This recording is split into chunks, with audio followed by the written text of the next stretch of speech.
Mtoto akizaliwa akija tu duniani afanyweje? Kabla ya hakika anaadhiniwa kwanza.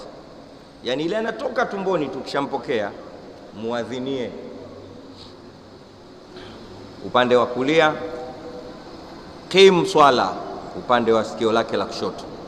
Huku upande wa kulia adhana, upande wa kushoto kama. Watoto wote sasa hivi hawafanyiwi. Mimi sikubali.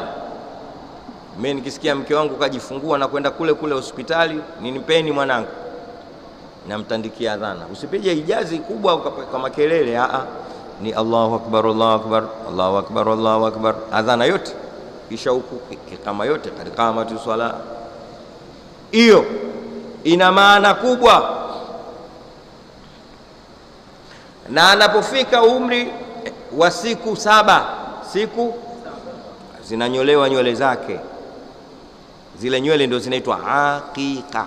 Nywele zinaitwa aqiqa, sio hakika. Hakika au akiki bil ain, aqiqa.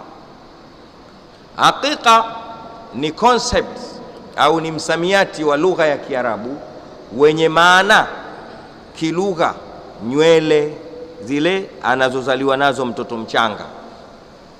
Zile nywele anazokuja nazo mtoto mchanga Kiarabu zinaitwa, anazotoka nazo tumboni, za singa zile, ambazo watu wote sisi tumekuja nazo nywele zile. Hata hichi kipilipili changu hichi au walushaini kilikuwa nyororo kama muhindi. Nywele zile zinaitwa akika. Kisheria ni yule mnyama anayechinjiwa mtoto. Mmenifahamu vizuri? Hakika lina maana ngapi? Maana ya kwanza Kiarabu ni nywele anazokuja nazo mtoto zinaitwa hakika. Sawa sawa? Maana ya pili kisheria, yule mnyama anayechinjiwa mtoto anaitwa hakika. Tukio hili linatakiwa lifanyike kisunna siku ya 7 tu tangu mtoto kazaliwa. Unafanyaje? Unanyoa nywele zake, kisha unamchinjia. Kama mtoto wa kiume, wanyama wawili. Kama una uwezo unaanzia ngamia au ng'ombe au kondoo au mbuzi, inategemea uwezo